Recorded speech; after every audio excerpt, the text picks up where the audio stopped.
Selamat pagi, mohon dosen menunjukkan. Kami dari kelompok 5, kelas administrasi keimigrasian C, akan memaparkan hasil diskusi kelompok kami mengenai tokoh publik yakni Robert F. Kennedy dan Muhammad Hatta. Belum lanjut lebih jauh, izinkan kami untuk memperkenalkan diri terlebih dahulu.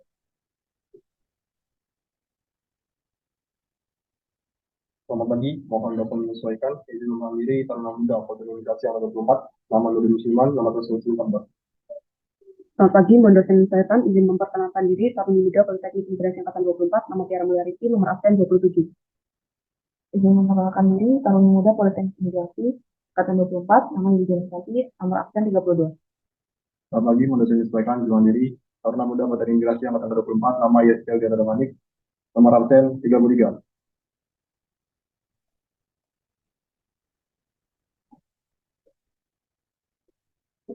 Baik, di sini saya akan menjelaskan tokoh yang pertama yakni Robert F. Kennedy. Sebelum beranjak lebih jauh, kita akan mendengarkan satu quote dari Robert F. Kennedy yang terkenal mengenai harapan, yakni each time a man stand up for an ideal or as to improve the lives of others, he stand for a tiny ripple of hope that can build a current that can sweep down the mighty wall of oppression and resistance. Yang berarti setiap kali seorang pemuda memiliki cita-cita ataupun bertindak untuk membantu orang lain, dia telah membangkitkan riak-riak kecil yang dapat menghancurkan tembok penindasan dan kekerasan yang terbesar sekalipun. Robert F. Kennedy sendiri memiliki nama panjang Robert Francis Kennedy yang akrab disapa dengan RFK ataupun Bobby. Ia lahir di Brooklyn pada tanggal 20 November 1925. Robert F. Kennedy dikenal sebagai politisi Amerika dari Partai Demokrat dan juga ia pernah tergabung dalam militer sebagai angkatan laut, lalu menjadi pengacara, politisi, dan pejuang hak asasi manusia. Dia adalah saudara dari Presiden ke-35 Amerika Serikat, yakni John F. Kennedy. Dan berasal dari keluarga yang berada dan bertanda, yakni Joseph F. Kennedy dan Rose F. Fitzgerald. Kehidupan masa kecilnya dilalui secara berpindah-pindah dari satu tempat ke tempat lainnya, dikarenakan keharusan mengikuti dua orang tuanya yang berprofesi sebagai dubes di negara lain. Lalu di usianya yang ke-18, Bobby mulai mengikuti Akademi Kelautan Amerika Serikat dan sempat mengikuti pelatihan di Universitas Harvard dalam bidang yang sama, yakni militer. Pada 1948, ia mendaftar di Universitas Virginia dan mendalami ilmu hukum. 2 tahun setelahnya, dia menikah dengan Ethel Kekko, dan di sanalah ia memulai meniti karirnya sebagai pengacara di sebuah lembaga keamanan negara. Ia ditugas untuk menginvestigasi agen Soviet yang dicurigai sebagai mata-mata. Selama menjadi pengacara, ia menangani banyak kasus seperti penipuan, korupsi, dan lain sebagainya. Karena reputasinya yang bagus, dia pun ditunjuk sebagai pengacara kepala untuk Partai Demokrat pada 1954. Kesuksesan saudaranya John F. Kennedy dan mendapatkan posisi sebagai Presiden Amerika Serikat turut memberikannya kesempatan untuk menjadi pengacara negara.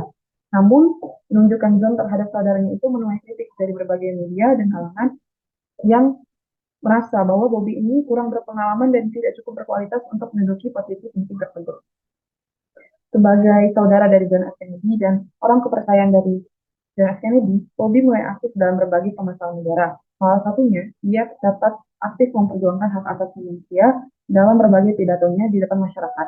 Ia mendukung gerakan kemanusiaan yang dilakukan oleh Martin Luther King Jr. setelah insiden pembunuhan kakaknya. Bobby juga mengambil alih beberapa rencana penyetaraan ras dan hak selama kepemimpinannya, sehingga namanya diabadikan sebagai nama stadion besar di Washington DC dan gedung Departemen Keadilan. Selain itu, pada tahun 1998, pemerintah menerbitkan mata uang dolar spesial dengan gambar dan namanya yakni Robert Kennedy. Ia dikenal sebagai salah satu tokoh perubahan yang besar di Amerika Serikat. Sayangnya perjuangannya terhenti akibat kasus pembunuhan yang menimpa dirinya pada tahun 1968, tepatnya pada tanggal 6 Juni. Tokoh selanjutnya akan dijelaskan oleh rekan saya, Tiara.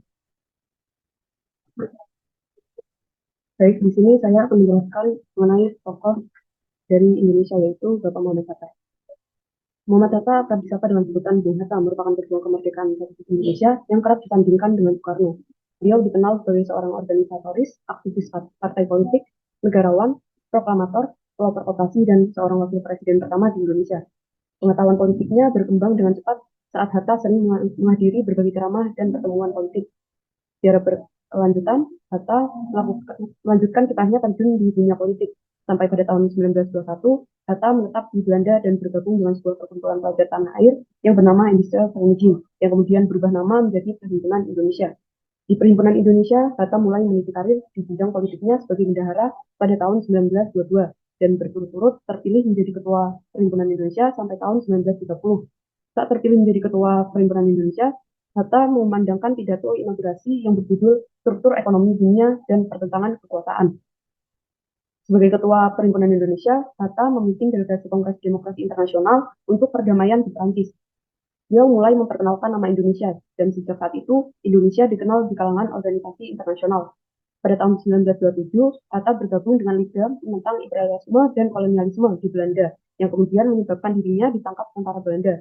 Selanjutnya, pada tahun 1932, Hatta kembali ke Indonesia dan bergabung dengan organisasi Klub Pendidikan Nasional Indonesia yang bertujuan untuk meningkatkan kesadaran politik rakyat Indonesia. Hatta aktif menulis di berbagai surat kabar. Ia juga rajin membaca buku untuk kemudian diajarkan kepada teman-temannya. Pada awal Agustus 1945, dibentuk Panitia Persiapan Kemerdekaan Indonesia dengan Hatta sebagai wakil ketua. Hatta juga menandatangani teks proklamasi. Pada tanggal 17 Agustus 1945, kemerdekaan Indonesia diproklamasikan oleh Soekarno dan Hatta atas nama bangsa Indonesia.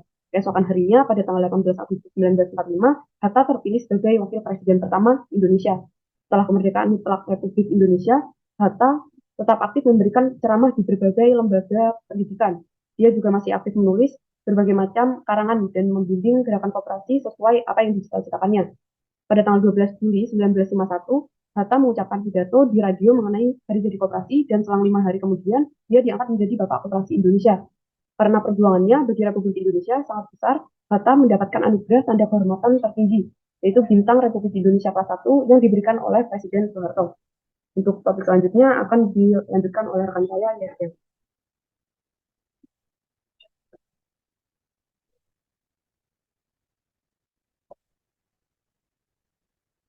Baik, terima kasih atas kesempatannya.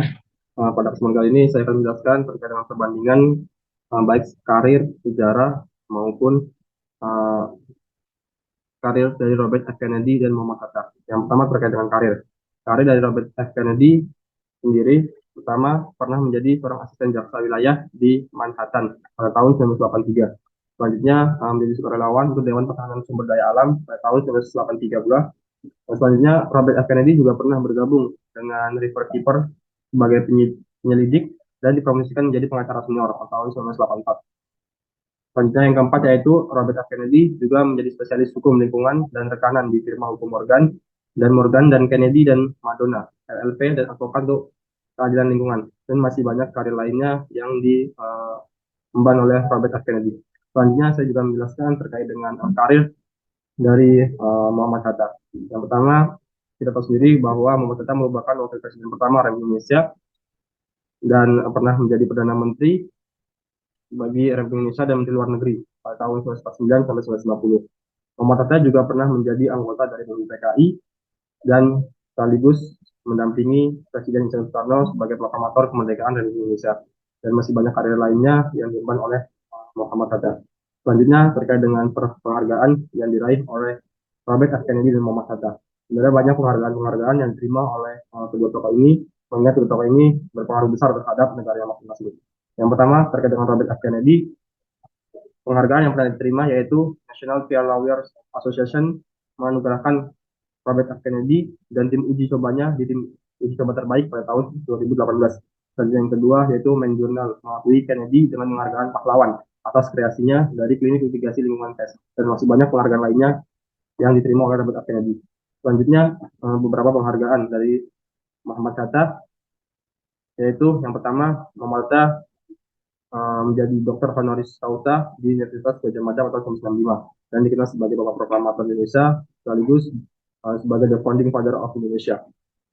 Muhammad Hatta juga dikenal sebagai Bapak Koperasi Indonesia dan merupakan pahlawan nasional Republik Indonesia. Baik, selanjutnya terkait dengan sejarah dari Robert F. Kennedy dan Muhammad Hatta. Dari Robert F. Kennedy pernah menjadi pengacara dan penulis lingkungan di Amerika yang dikenal karena mempromosikan propaganda anti vaksin dan teori konspirasi. Selanjutnya, Robert F. Kennedy juga membantu mendirikan kelompok lingkungan nirlaba aliansi penjaga air dan menjabat sebagai presiden dewannya. Dan Robert F. Kennedy juga pernah menjadi pengacara senior di Dewan Pertahanan Sumber Daya Alam atau NRDC, sebuah organisasi lingkungan nirlaba, dan masih banyak yang lainnya. Selanjutnya terkait dengan sejarah dari Muhammad Hatta. Muhammad Hatta merupakan wakil presiden pertama Indonesia mendampingi Presiden Soekarno, dan Muhammad Hatta juga dikenal sebagai Satria dan primus partialis, yang artinya bahwa Bung Hatta ini selalu mencintai tanah air dan mendulukan kepentingan tanah air. Selanjutnya Muhammad Hatta juga mendapat julukan sebagai Bapak Koperasi Indonesia dan memiliki jiwa soliditas serta kekawanan yang tinggi untuk bahu-membahu memperjuangkan kemerdekaan bersama seluruh lapisan masyarakat. Dan Muhammad Hatta juga berperan aktif dalam mempersiapkan kemerdekaan Indonesia, dibuktikan dengan keanggotaannya menjadi anggota dari BPI, serta mengikuti delegasi-delegasi baik nasional maupun internasional. Baik, sekian yang dapat saya sampaikan terkait dengan kepentingan kedua tokoh. Selanjutnya akan dilanjutkan oleh rekan saya, Yeskiel. Selamat pagi, izin untuk dapat menjelaskan mengenai pembelajaran apa yang dapat kita dapat dari dua tokoh tersebut. Yang pertama itu dalam konsep penerapan pelayanan publik, dijelaskan pada kedua tokoh ialah pada dasarnya dalam konsep pelayanan publik harus mengutamakan pada kepentingan dan kebutuhan masyarakat, baik pelayanan yang diberikan oleh Robert F. Kennedy maupun Muhammad Hatta. Mereka ini percaya bahwa dalam proses penerapan pelayanan publik harus mengarah pada kesejahteraan masyarakat, dan pelayanan yang diberikan itu harus mengedepankan atau mengutamakan kepentingan umum dan masyarakat di atas kepentingan pribadi. Lalu yang kedua itu seorang pemimpin harus dapat memimpin dan memberikan contoh. Robert F. Kennedy dan Muhammad Hatta ini sama-sama dikenal atas kualitas kepemimpinan dan komitmen mereka terhadap konsep dan penerapan pelayanan publik. Dan mereka ini memahami dan menyadari bahwa seseorang pemimpin ini harus memberi contoh untuk dapat diikuti dan dilaksanakan oleh orang lain, serta mereka ini bekerja sama tanpa lelah untuk dapat membuat kesisteman keorganisasian yang lebih baik terkait dengan pelayanan yang diberikan. Lalu untuk selanjutnya, kedua tokoh ini dikenal dengan memiliki jiwa solidaritas dan kesetiakawanan yang tinggi. Dan untuk solidaritas ini adalah simpati untuk kepentingan bersama yang dilandasi oleh rasa kesetiakawanan. Nah, untuk hal ini penting bagi kita sebagai pelayan publik, dan perlunya rasa saling tolong menolong atau bersama, dan adanya rasa peduli terhadap rekan kerja, yang nantinya dapat mengurangi konflik antar sesama yang dapat mengganggu sistem pelayanan kepada masyarakat, serta dapat menciptakan kekompakan di dalam organisasi. Lalu, secara keseluruhan, meskipun Robert F. Kennedy dan Muhammad Hatta memiliki latar belakang berbeda, tetapi mereka ini memiliki komitmen dan tujuan yang sama dalam proses penerapan tujuan dari pelayanan publik, dan memiliki keyakinan bahwa pemimpin ini tentunya memiliki tanggung jawab untuk melayani masyarakat dengan mengedepankan integritas dan pelayanan prima.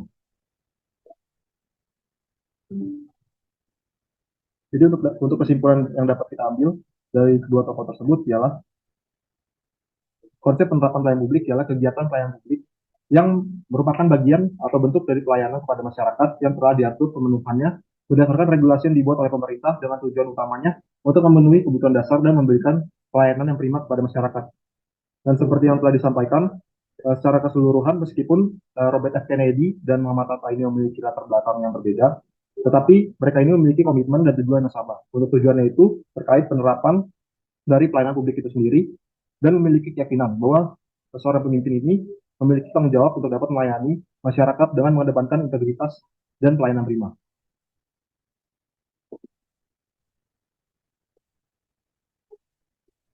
Baik Mas, dengan hasil dari presentasi diskusi Bapak kami, apabila ada kurang, mohon maaf.